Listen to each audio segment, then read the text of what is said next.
ये एससी नहीं है। तो ये आरक्षण की क्या जरूरत है? नहीं है, बंद कर दो। हमारी तो मांग है, बंद कर दो। बाबा साहब की मांग है, बंद कर दो।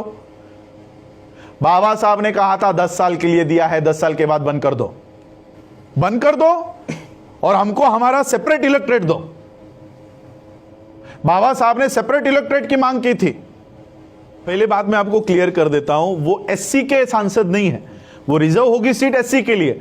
वो सांसद उस पार्टी के हैं जिस पार्टी से वो चुनकर आए हैं, इसलिए वो एससी की आवाज नहीं उठाते, उस पार्टी की आवाज उठाते हैं। और यही है वो गांधी का पूना पैक्ट।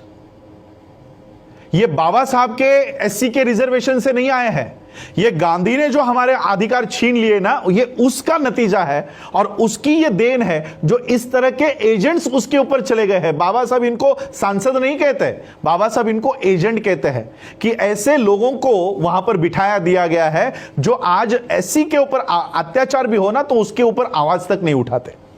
ये सिर्फ पार्टी के इशारों के ऊपर काम करते हैं। मोदी ने वहां से आंखें ऊंची कर दी तो यहां पर ये चुप हो जाते हैं। ये ऐसे लोग अंदर बैठे हुए हैं। आज राज्यसभा में वो पायल नाम की कोई एक्ट्रेस है, उसके ऊपर बलात्कार हुआ है या नहीं हुआ है, उसके लिए राज्यसभा में बैठा हुआ आदमी जो शेड्यूल कास्ट का होने का दावा करता है, वो गवर्नर को मिलने जाता है। वो लड़की जिंदा है। आज पायल हमारी मनीषा की हत्या हो जाती है, गैंगरेप हो जाता है, उसकी बॉडी को जलाया जाता है। क्यों? इस गवर्नर को मिलने की आप में हिम्मत नहीं है? तो ये कौन है? एससी को आप इसको एससी समझोगे? ये एससी नहीं है। तो ये आरक्षण की क्या जरूरत है? नहीं है, बंद कर दो। हमारी तो मांग है, बंद कर दो। बाबा साहब की मांग है, बंद कर दो। बाबा साहब ने कहा था 10 साल के लिए दिया है, 10 साल के बाद बंद कर दो। बाबा साहब ने 10 साल का पॉलिटिकल रिजर्वेशन कहा था। बाबा साहब ने कहा था ये जाने वाला, इसके पीछे मत लगो।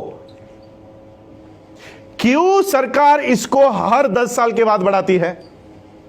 एक तरफ हमारा एजुकेशनल रिजर्वेशन बंद करवा रहे हो, एक तरफ हमारा सर्विस वाला रिजर्वेशन बंद करवा रहे हो, लेकिन पॉलिटिकल रिजर्वेशन बढ़ाते जा रहे हो। क्यों? क्योंकि सर्विस में रिजर्वेशन मिलने के बाद, एजुकेशन में रिजर्वेशन मिलने के बाद बाबा साहब के सिपाही पैदा होते हैं, बाबा साहब के विचारधारा वाले लोग तैयार होते हैं। लेकिन पॉलिटिकल रिजर्वेशन कंटिन्यू करने के बाद दलाल पैदा होते हैं, इसलिए इनको दलाल चाहिए, आपका सिपाही नहीं चाहिए। इसलिए पॉलिटिकल रिजर्वेशन हर 10 साल के बाद, अभी 6 महीने पहले इन्होंने कंटिन्यू किया है वापस 10 साल के लिए। वहां से आठवले निकलते हैं ना, वहां से पासवान निकलते हैं, वहां से उदित राज निकलते हैं, इसलिए वो चाहिए उनको। जहां से हमारा आईएएस निकलता है, जहां से हमारा आईपीएस निकलता है, जहां से हमारे जजेस निकलते हैं, वो बंद कर दिया है, वो बंद कर दिया। जहां से दलाल निकलते हैं वो शुरू गए। तो इसका सॉल्यूशन क्या है? बंद कर दो और हमको हमारा सेपरेट इलेक्ट्रेट दो। बाबा साहब ने सेपरेट इलेक्ट्रेट की मांग की थी। आज एससी के सीटों पे कौन चुनाव वोट डालते हैं? और जो हिंदू फेवर का हो, ब्राह्मण फेवर का हो, उसी को एससी का गधा चुनकर आ सकता है, लेकिन एक कर्तव्यगार व्यक्ति एससी के सीट से चुनकर नहीं आ सकता। कितनी एससी के सीट्स है मुझे बताओ कि बीएसपी जीतकर आई है? सारे एससी के सीटों पे बीजेपी जीत के आई है। तो कहां है ये? क्या बीजेपी एससी की पार्टी है? क्या डिसीजन मेकिंग में एससी का कोई भी एक आदमी बीजेपी के उस बॉडी पर है? यानी एससी के जगहों पर किसका कब्जा है? बीजेपी का। क्या बीजेपी एससी की पार्टी है? क्या कांग्रेस एससी की पार्टी है? एससी की पार्टी कौन है? बीएसपी है। तो बीएसपी को एससी के जगह पर भी आप चुनकर नहीं आने देते, तो यानी जो हमारा था वो भी आपने ले लिया।